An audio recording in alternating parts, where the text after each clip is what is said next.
Hari ini kita belajar tentang pecahan. Sebelumnya dulu kita di kelas 3 kan sudah belajar tentang pecahan, bukan? Nah, yang mana pecahan itu adalah sebagian dari sesuatu yang utuh, ya. Di sini saya membuat lingkaran. Nah,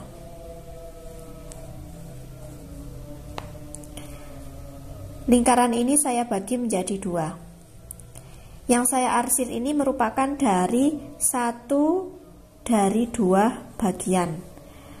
Yang saya arsir merupakan satu dari dua bagian, yang mana satu ini adalah pembilang dan yang dua ini adalah penyebut. Oke, sudah. Ini adalah yang namanya pecahan. Berarti kalau kayak 2/3, terus 3/2, 6/2, 7/6, 8/6 itu disebut dengan pecahan. Oke, sampai sini ya. Selanjutnya, menentukan letak pecahan pada garis bilangan. Jadi di mana letak atau posisi pecahan terhadap pecahan lain bisa digambarkan dalam garis bilangan. Tapi perlu kalian tahu, bilangan pecahan yang nilainya lebih besar terletak di sebelah kanan, sedangkan nilainya yang lebih kecil itu terletak di sebelah kiri. Tapi garis bilangan ini bisa digunakan jika penyebutnya sama, ya. Jadi garis bilangan ini digunakan jika penyebutnya sama. Contohnya, kita menentukan garis bilangan 1/2. Maka Bun Ima akan buat garis bilangan. Nah, di sini pasti di akhiran itu yang saya pakai 2/2, ya. 1/2 berarti kita bagi menjadi dua bagian. Nah, berarti di sini 1/2. 2/2 itu sama dengan 1, ya. Kok kenapa kok 1, Bu? Karena 2 jika dibagi 2 maka nilainya hasilnya adalah 1, itu ya. Kalau contoh lagi 3/3 itu nanti pasti hasilnya juga 1, ya. Jika penyebut dan pembilang nilainya sama, maka itu nanti hasilnya 1, seperti itu. Nah, ini kita bisa menentukan letak bagian menentukan letak garis bilangan seperti ini. Oke, sekarang lanjut. Kemudian kita membandingkan pecahan, ya. Sebelumnya membandingkan pecahan itu kita harus tahu apa saja tanda-tanda pecahan. Kemarin sudah dipelajari juga. Ada yang namanya seperti ini tandanya, kemudian seperti ini dan seperti ini. Kalau tanda seperti ini berarti bacanya adalah lebih dari, ya. Lebih dari. Dan kalau seperti ini apa tandanya? Kurang dari. Oke, kurang dari. Kalau seperti ini berarti sama dengan. Oke, sudah. Nah, membandingkan pecahan ada dua. Membandingkan pecahan berpenyebut sama dan membandingkan pecahan berpenyebut tidak sama. Jika penyebutnya sama, maka kita langsung melihat pembilangnya saja. Contohnya 2/8 dengan 6/8. Nah, caranya gimana? Kalau penyebutnya sama, kita lihat pembilangnya saja. 2 sama 6 lebih besar yang mana? Yang 6. Pasti nyaploknya yang angka yang lebih besar, oke? Berarti bacanya 2/8 kurang dari 6/8. Contoh lagi, 9/4 dengan 4/4. Nah, lebih besarnya mana? Yang 9. Berarti nyaploke nang 9. Nah, seperti ini. Oke, lanjutnya membandingkan pecahan berpenyebut tidak sama. Contohnya 5/8 2/4. Nah, ini penyebutnya tidak sama kan? Berarti kalian bisa menggunakan dengan cara perkalian silang, ya. Jadi yang dikalikan silang itu yang ini. Nah, oke. Contoh jadi seperti ini. 5 kali 4 dengan 8, 2 kali 8. 5 kali 4 20. Oke. Selanjutnya 2 kali 8 berapa? 16. Besarnya mana? Yang ini. Jadi nyaploknya yang 5 kali 4. Berarti nyaploknya nang 5 per 8. Nah, oke, seperti itu. Itu kalau kita membandingkan pecahan yang berpenyebut tidak sama dengan cara perkalian silang. Bisa juga dengan cara menentukan melalui garis bilang. Nah, caranya seperti gimana, Bu? Oke, caranya seperti ini. Nah, ini Bu Nikma buatkan garis bilangan 5 per 8 dengan 2 per 4. Pecahan yang 5 per 8 terletak di sebelah sini, sedangkan yang pecahan 2 per 4 terletak di sebelah sini.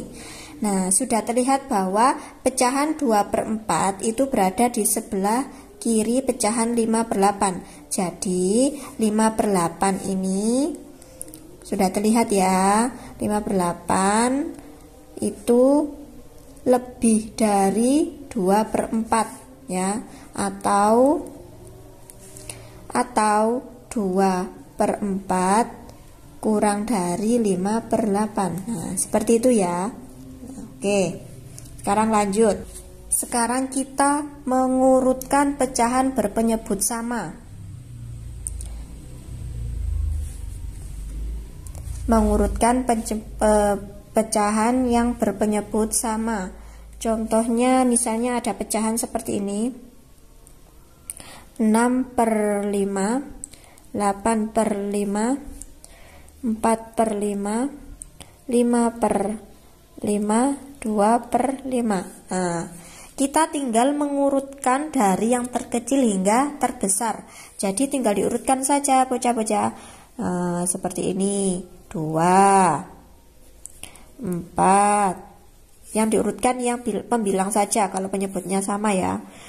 2, 4, 5, terus 6, terus 8. Nah, atau juga 2 per 5, terus 4 per 5, 5 per 5, 6 per 5, atau 8 per 5. Seperti itu juga bisa ya.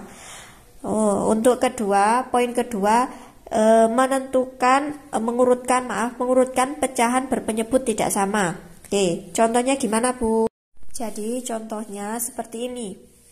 Contoh misalnya 2 per 3, 1 per 5, 2 per 4. Nah, kita buat garis bilangan terlebih dahulu, oke?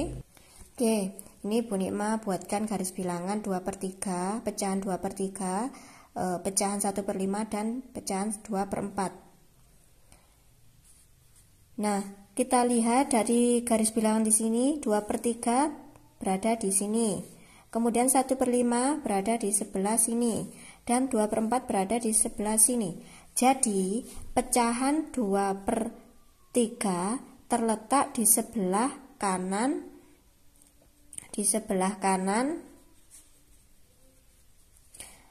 Pecahan 1 per 5 dan 2 per 4. Ya, oke, lanjut. Kemudian pecahan 1 per 5 itu terletak di sebelah kiri pecahan 2 per 3 dan 2 per 4. Oke, jadi 2 per 3 itu mempunyai nilai yang paling besar ya, mempunyai nilai yang paling besar dari pecahan 1 per 5 tuh, dan 2 per 4.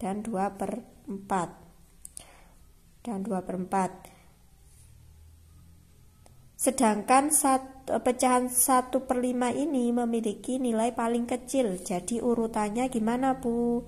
Jadi urutannya 1 per 5, 2 per 4, dan 2 per 3. Karena 2 per 3 itu nilainya paling besar.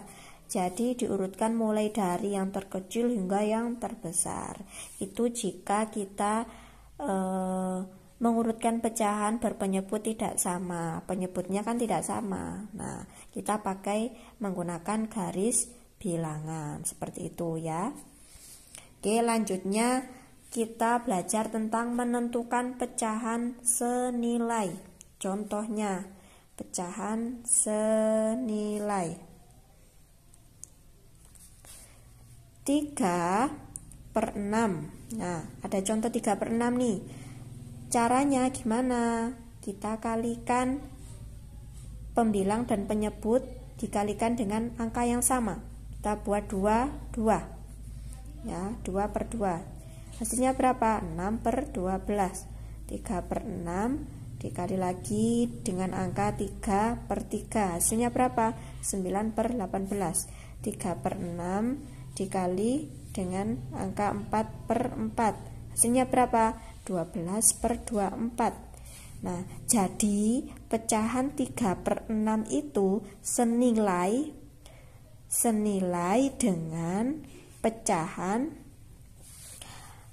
6/12, 9/18, dan 12/24. Tuh, ini pecahan 3/6 ini senilai dengan pecahan ini loh. Nah, itu. Oke, caranya dengan cara apa? Caranya menggunakan perkalian seperti ini. Penyebut dan pembilang harus sama. Oke. Lanjut lagi. Sekarang tentukan pecahan yang senilai dengan 12/4. Nah, contohnya gimana? 12/24.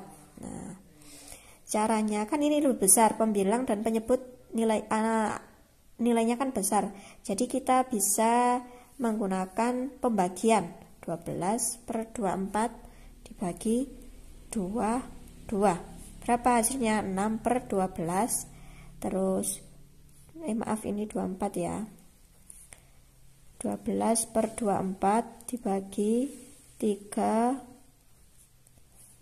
4/8. Kemudian 12/24 dibagi 4/4. Hasilnya 3/6. Nah, jadi pecahan 12/24 itu senilai dengan pecahan 6/12, 4/8, dan 3/6. Nah, gampang bukan? Kita tinggal mengalihkan atau membagi penyebut maupun pembilangnya seperti itu. Oke. Contoh lagi, jika ini masih tentang itu ya, pecahan yang senilai ya. Cuma ini bedanya, kita menentukan pecahan senilai dengan menggunakan garis bilangan ya. Seperti ini. Nah, menentukan pecahan senilai menggunakan garis bilangan. Tadi kita pakai contoh yang 3/6 ya. 3/6 itu senilai dengan 6/12. Apakah betul? Nah, kita buat garis bilangannya seperti ini.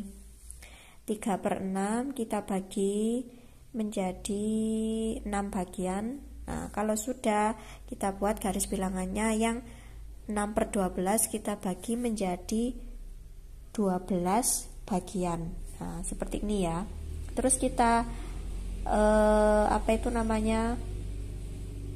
kita urutkan apakah betul kalau 3/6 itu senilai dengan garis bilangan 6/12. Nah, jadi kita harus bisa membagi garis bilangannya seperti ini ya.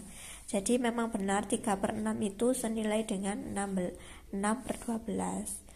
Kok bisa, Bu? Ya tadi kan seperti contoh tadi 6/12, kalau misalnya dibagi menjadi 2 hasilnya berapa? 3/6 kan? Tuh. Benar kan? Jadi memang 6/12 itu senilai dengan 3/6. Ini kalau kita menentukan menggunakan garis bilangan seperti itu.